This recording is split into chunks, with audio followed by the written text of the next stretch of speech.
माफी की मांग करते हुए हंगामा शुरू कर दिया, जो अब तक जारी है। लेकिन इस बीच जो कुछ हुआ उससे पीडीपी के इस आरोप को बल मिल रहा है कि विधानसभा में हंगामा एनसी और बीजेपी के बीच फिक्स्ड मैच है, क्योंकि बीजेपी विधायकों के हंगामे के वक्त मुख्यमंत्री सदन में नहीं रहे और जितनी देर मुख्यमंत्री सदन में रहे उतनी देर तक सदन से वॉकआउट कर बीजेपी के विधायक बाहर रहे।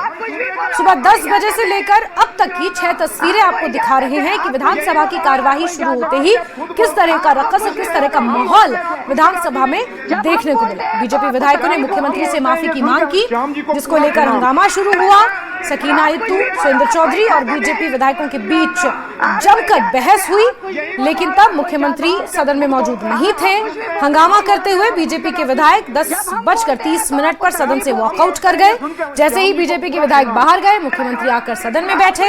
इसके बाद आधे घंटे तक सब कुछ ठीक चला। फिर एलओपी को छोड़कर बीजेपी के बाकी विधायक 11 बजे सदन में वापस आए और फिर से मुख्यमंत्री से माफी मांगने की मांग करते हुए नारे लगाने लगे। मगर नारेबाजी और हंगामे के 1 मिनट के बाद ही मुख्यमंत्री फिर से सदन छोड़कर चले गए, जो इस 5वीं तस्वीर में 11:02 की आपको जो दिखा रहे हैं उसमें साफ देखा जा सकता है। इसके बाद बीजेपी विधायक स्पीकर पर ये आरोप लगाते हुए नारेबाजी करने लगे कि स्पीकर मुख्यमंत्री को बचा रहे हैं, उन्हें संरक्षण दे रहे हैं। बीजेपी विधायक सदन में नारा लगाते रहे और इस तरह की बात करते रहे कि ये गुंडागर्दी नहीं चलेगी। तब से लेकर अब तक हंगामा लगातार जारी है, नारेबाजी लगातार हो रही है। जब हम बोलते हैं तो आपको तकलीफ होती है। ये सुनकर श्याम जी को पूरा सुना। तो 2 घंटे की ये 6 तस्वीरें आपको दिखा रहे हैं। सुबह 10 बजे विधानसभा की कार्यवाही शुरू हुई थी और तब से लेकर अब तक हंगामा ही हंगामा जारी है। ये सुनकर श्याम जी को पूरा सुना। आप कुछ भी बोलो, आपको इजाजत है, आपको इजाजत है, आप कुछ भी बोलेंगे, आपको इजाजत है। जब खुद बोलते हैं आपको कुछ भी बोलने की इजाजत है। सुनकर राजी नहीं। जब हम बोलते हैं तो आपको तकलीफ होती है। बोलते हैं ये सुनकर श्याम जी को पूरा सुना। आप कुछ भी बोलो, आपको इजाजत है, आपको इजाजत है, आप कुछ भी बोलेंगे, आपको इजाजत है। जब खुद बोलते हैं आपको कुछ भी बोलने की इजाजत है। सुनकर राजी नहीं। जब हम बोलते हैं तो आपको तकलीफ होती है। बोलते हैं ये सुनकर श्याम जी को पूरा सुना। आप कुछ भी बोलो, आपको इजाजत है, आपको इजाजत है, आप कुछ भी बोलेंगे, आपको इजाजत है। जब खुद बोलते हैं आपको कुछ भी बोलने की इजाजत है। सुनकर राजी नहीं। जब हम बोलते हैं तो आपको विधानसभा से वॉकआउट करने के बाद नेता प्रतिपक्ष सुनील शर्मा ने मुख्यमंत्री उमर अब्दुल्ला पर बड़ा हमला बोला। उन्होंने कहा कि मुझे शर्म आ रही है कि सदन में इस प्रकार का सदन का नेता हो, मुख्यमंत्री हो। नेता प्रतिपक्ष ने कहा कि अगर मुख्यमंत्री को लगता है कि उन्होंने ठीक कहा तो वो यही बात फिर से कह दें, लेकिन सदन से नदारद ना हो। उन्होंने स्पीकर पर भी पक्षपात करने का आरोप लगाया है।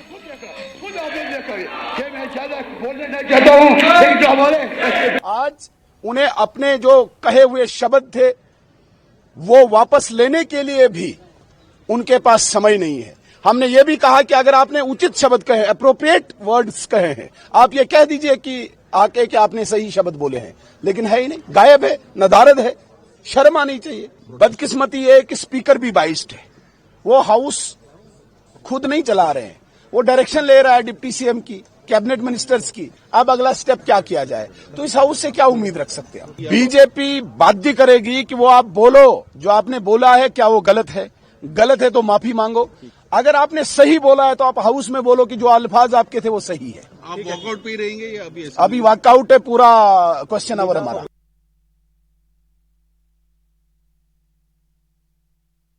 को आपने सुना, उन्होंने कहा कि अगर मुख्यमंत्री को यह लगता है कि उन्होंने सही किया तो ये सेम चीज वो दोबारा दोहरा दें। लेकिन जिस तरह से वो सदन से नदारद हैं, यानी कि सदन में मौजूद नहीं है, उस तरह का रवैया एक्सेप्टेड नहीं है। इस तरह की बात leader of opposition Sunil Sharma कहते हुए नजर आए। उन्होंने कहा कि उन्हें आज बहुत दुख हो रहा है, वो बहुत ज्यादा अपसेट हैं, लेकिन अगर उन्हें लगता है कि मुख्यमंत्री सही कह रहे हैं या उन्होंने बीते कल जो जूते वाला बयान दिया था, अगर उन्हें लगता है कि उन्होंने वो सही कहा था तो सदन में इस बात को एक बार फिर से दोहरा दें। साथ ही साथ विधानसभा स्पीकर अब्दुल रहीम राठौर साहब पर भी उन्होंने पक्षपात का आरोप लगाया और कहा कि वो मुख्यमंत्री को संरक्षण दे रहे हैं और किसी तरह की कार्रवाई इस तरह की अनपार्लियामेंट्री लैंग्वेज यूज करने पर उनके ऊपर नहीं हो रही है। वहीं बीजेपी विधायकों के हंगामे पर सवाल उठाते हुए मंत्री सकीना इत्तू और डिप्टी सीएम सुरेंद्र चौधरी ने मुख्यमंत्री का बचाव किया और सुनिए दोनों ने क्या कहा। सिर्फ नेशनल कॉन्फ्रेंस ट्रेजरी बेंचेस। इन 25 या 20 वर्षों में कभी इस तरह के अल्फाज जो अपोजिशन के हमारे ऑनरेबल मेंबर है यूज करते हैं हाउस में, जैसे हमारे ऑनरेबल डिप्टी सीएम के ऊपर आप अपनी शक्ल देखो, और झूठ पे झूठ, और हमें अपनी पार्टी की तरफ से पहले डायरेक्शन है कि आप लोग डिस्टर्ब मत करो, बोलने दीजिए जो भी बोलते हैं हमारे लीडर की तरफ से। और ये मैंने पहली बार देखा है जब honourable chief minister leader of the house बात कर रहे हैं, 3 दिन के बाद जवाब दे रहे हैं, और किस तरह से वहां से जब उन्होंने ऑनरेबल जरा यही है ना मुश्किल कि आप बात सुनना नहीं चाहते हैं, जरा सुन लीजिए, बात तो सुन लीजिए। देखिए ये आपकी सबसे बड़ी प्रॉब्लम यही है, मैं भी बोल सकती हूँ, आप बैठ जाइए जरा, आप बैठ जाइए, मेरी अथॉरिटी है बोलने की, आप जरा मेहरबानी करके बैठ जाइए। आपको आदत हो गई है बात ना सुनने की, आप बैठ जाइए, बात सुन लीजिए, बात सुनने से कुछ नहीं होता है, आप पेशेंस रखा करिए। सर मुझे बोलिए, 3 दिन के बाद इतना डिस्कशन सुनने के बाद जब ऑनरेबल चीफ मिनिस्टर साहब जवाब दे रहे हैं, सबकी बात पूरे हाउस की सुनी, वो लीडर ऑफ द हाउस है, उनकी जिम्मेवारी उन्होंने सुनी, लेकिन उस तरह से जब चीफ मिनिस्टर जवाब दे रहे हैं वहां से किस तरह के कमेंट आए हैं वो भी आप चेक कर लीजिए। इस तरह से नहीं होना चाहिए हाउस में, आप अपनी बात कर लीजिए, आप जरा बैठ जाइए, क्या मसला है आपका, बात करने दीजिए। आपका जमीर क्या कहता है? डिप्टी सीएम को आप बोलते हैं कि आप माफी मांग लीजिए, डिप्टी सीएम नहीं होता है। कल चीफ मिनिस्टर साहब अपनी बात को क्लियर करना चाहते थे, उन्होंने क्लियर नहीं करने दिया। आपके सामने चीफ मिनिस्टर साहब ने कहा मुझे मौका दीजिए, मैं अपनी बात को क्लियर करना चाहता हूँ, लेकिन उन्होंने नहीं मौका दिया उनको क्लियर करने का। तो इसलिए अगर अभी भी है आप ये कहें लीडर ऑफ द हाउस, ये कहे जूते लगाए हैं, ये परवरिश है। आप उधर माइक चला देते हो, इधर माइक क्यों नहीं चलाते? आप उधर माइक चलाते हैं, इधर क्यों नहीं चलाते आप लोग माइक? आप कटरे पे बात करो, कटरे पे क्यों नहीं बात कर रहे? आपने पीर पंचाल कोई बात नहीं, चले, आपको भी पता है, सिखाइए, ये मत सिखाइए, सामने मत सिखाइए। क्या कर रहे हैं आप सीनियर हैं, सीनियर वाली बात करें, मत सिखाइए। सिटीजन भी है आप मत सिखाएं। उन माइक कल कहोगे खुरकबड़ी करो, कोई खारिश हुआ है, बंदा कहेगा खारिश भी नहीं करनी। वाह वाह श्याम जी, वाह थोड़ा की डेफिनेशन है सिर्फ नेशनल कॉन्फ्रेंस ट्रेजरी। सुना किस तरह की सुबह से बहस विधानसभा में लगातार जारी है। बीजेपी के विधायक अभी वॉकआउट कर रहे हैं, उसके बाद मुख्यमंत्री उमर अब्दुल्ला भी सदन में आकर अपनी बात कहते हैं, उसके बाद जब हंगामा बढ़ता है तो मुख्यमंत्री भी सदन से बाहर चले जाते हैं। इस बीच पीडीपी विधायक, बडगाम से पीडीपी विधायक है आगा सईद मुंतजिर मेहंदी, उनका रिएक्शन भी सामने आया। उन्होंने कहा कि ये जो सब कुछ हो रहा है विधानसभा में, ये नेशनल कॉन्फ्रेंस और बीजेपी का फिक्स्ड मैच है। तो बीते कल जब बजट भाषण पर चर्चा हो रही थी और उस चर्चा का जवाब जब मुख्यमंत्री दे रहे थे तो उन्होंने कुछ इस तरह के शब्दों का इस्तेमाल किया जिससे सदन गर्मा गया। और जूते वाले बयान को लेकर अब बीजेपी के विधायक मुख्यमंत्री उमर अब्दुल्ला से माफी मांगने की मांग कर रहे हैं, जिसको लेकर लगातार ये रकस विधानसभा में देखने को मिल रहा है, ये नारेबाजी विधानसभा में देखने को मिल रही है। विधानसभा स्पीकर के ऊपर भी आरोप लगाए जा रहे हैं पक्षपात के। इस बीच सुनील शर्मा ने भी यह स्पष्ट किया है कि जब तक मुख्यमंत्री माफी नहीं मांगते तब तक सदन की कार्यवाही चलने नहीं दी जाएगी। दूसरी ओर उनका यह ताजा बयान कि अगर मुख्यमंत्री को लगता है कि उन्होंने सही किया है तो ये सेम बात सदन में दोहरा दें। की डेफिनेशन है। वहीं जम्मू में आज फिर से डेली वेजर्स सड़क पर उतरे हुए हैं, जो सरकार के खिलाफ नारेबाजी और प्रदर्शन कर रहे हैं। प्रदर्शनकारियों का कहना है कि उमर अब्दुल्ला सरकार सभी दिहाड़ी मजदूरों को रेगुलर करने के अपने वायदे को पूरा करने में नाकाम रही है और उन्होंने विधानसभा में जो कुछ कहा वो सिर्फ खोखला बयान लगता है। प्रदर्शनकारियों ने चेतावनी दी कि अगर उनकी असली मांगें पूरी नहीं की गई तो वो आने वाले दिनों में अपना आंदोलन तेज करने के लिए मजबूर होंगे।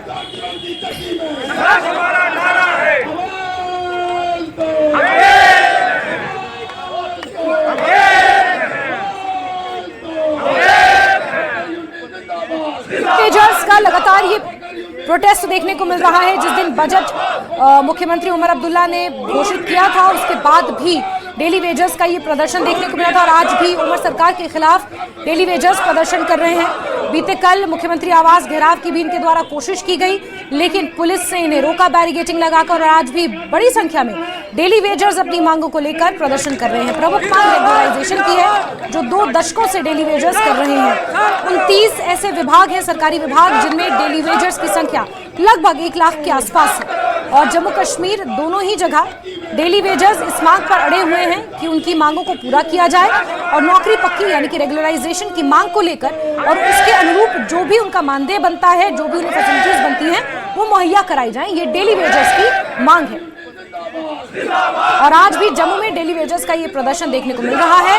भारी संख्या में डेली वेजर्स यहाँ प्रदर्शन कर रहे हैं। डेली वेजर्स की तरफ से आज जम्मू में प्रोटेस्ट किया गया है। कल भी हमने देखा कि सीएम रेजिडेंस के घेराव की कोशिश की गई, क्योंकि जब से बजट पेश किया गया है डेली वेजर्स को ये लगता है कि कोई भी कॉन्क्रीट पॉलिसी उनके लिए नहीं आई है, जिसके लेके जो है प्रोटेस्ट किया गया है। क्या आप कहेंगे, क्योंकि लगातार जो है डेली वेजर्स में गुस्सा जो है वो बढ़ रहा है? देखिए, पिछले 4 साल से चाहे एलजी प्रशासन था, उमर साहब ने इलेक्शन मैनिफेस्टो में और उसके साथ जितनी पॉलिटिकल पार्टी जम्मू कश्मीर में, हमने इस मुद्दे को इतना गर्म रखा, सबको मजबूरी में इलेक्शन मैनिफेस्टो में इसको रखना पड़ा। उमर साहब ने रखा था, उनकी सरकार बनी और सरकार बनने के बाद वो उनकी ढिलमुल नीति थी कि हमें स्टेट मिलेगी तो हम इनको रेगुलर करेंगे। फिर हमने 10 मार्च को सचिवालय का घेराव किया, हम पे लाठीचार्ज जबरदस्त हुआ। उसके बाद एक दिन के बाद 11 मार्च को उमर साहब ने फ्लोर पे असेंबली के अंदर घोषणा की कि एक कमेटी बनाएंगे जो इनके लीगल एस्पेक्ट वो सारी चीजें देखें। वर्क कमेटी का टाइम 6 महीने के अंदर रिपोर्ट देना था। आज 10-11 महीने हो गए ना उस कमेटी की रिपोर्ट का पता। हाँ, 6 तारीख को बजने उमर साहब ने हमारे लिए बोला, लेकिन बोला ये वो हमें समझ नहीं आया। हम क्लियर चाहते हैं कि किस एसआरओ के तहत आप रेगुलर करने वाले हो और किस पोस्ट पे रेगुलर करने वाले हो, क्या हमारे पे ग्रेड होंगे, और पहले फेज में जो जल शक्ति पीएचई डिपार्टमेंट है उसके 30-32 हजार लोग कितने लोग रेगुलर करने वाले हो जो रेगुलराइजेशन में नहीं आएंगे। सेकंड फेज तक उनकी जॉब सिक्योरिटी क्या है, ये हम अपना सोशल सिक्योरिटी चाहते हैं। क्योंकि आज से 4 दिन पहले हमारा एक साथी 7 फरवरी को जो लोगों को उम्मीद थी सरकार से कि ये सरकार हमारे हक में फैसला करेगी, वो उम्मीद टूटी, दिल टूटे। एक साथी को हार्ट अटैक हुआ, वो पूरा हो गया। इसीलिए हम ये कहते हैं आप क्लियर कीजिए स्टैंड, हमारे दिल ना तोड़िए। हम बद्दुआ देते नहीं है, लेकिन दुआ दें। ऐसा आपने को काम आज तक डेली वेजर कैलेवर के लिए उमर साहब किया नहीं। अपनी सैलरी बढ़ा ली, और जहां तक मुझे नॉलेज है पूरे इंडिया में, पूरे हिंदुस्तान में सबसे अगर ज्यादा तनख्वाह किसी की प्रपोज की वो जम्मू कश्मीर के एमएलए की है। तो साथियों, आप ये देख लीजिए कि ये दोहरा चरित्र है। अपनी सब है, लेकिन गरीबों डेली वेजर जो 24/7 कोरोना में काम करने वाला है, जिसने मिलिटेंसी में काम किया, जिन्हें फ्लड में काम किया, इंडो पाक युद्ध में काम किया, उसके लिए सरकारों के पास तारीख की तारीख है। अब आप क्या कहेंगी मैडम, क्या कहेंगी आप काफी देर से प्रोटेस्ट कर रहे हैं यहाँ पे? हमें 4 साल हो गए ये प्रोटेस्ट लगातार करते हुए, आज तो कोई सुनवाई नहीं। जो भी सरकार आती है अपना काम निकालती है, अपना टाइम निकालती जल्दी में। ये लोग सिंगल बंदा, एक बंदा जो अपने ताज के खातिर भटका हुआ है, ये कहता है मैं सीएम बनूं, वो कहता है मैं सीएम बनूं। हम देखो 60,000 बंदा इधर परेशान हो रहे हैं, गवर्नमेंट अभी तक कुछ क्यों नहीं कर रहा है। उमर साहब ने बोला था मैं करूंगा कुछ। जब मार्च 10 में हमारा प्रोटेस्ट था, तब हमारे कुछ बंदों पे भाइयों पे लाठीचार्ज हुआ।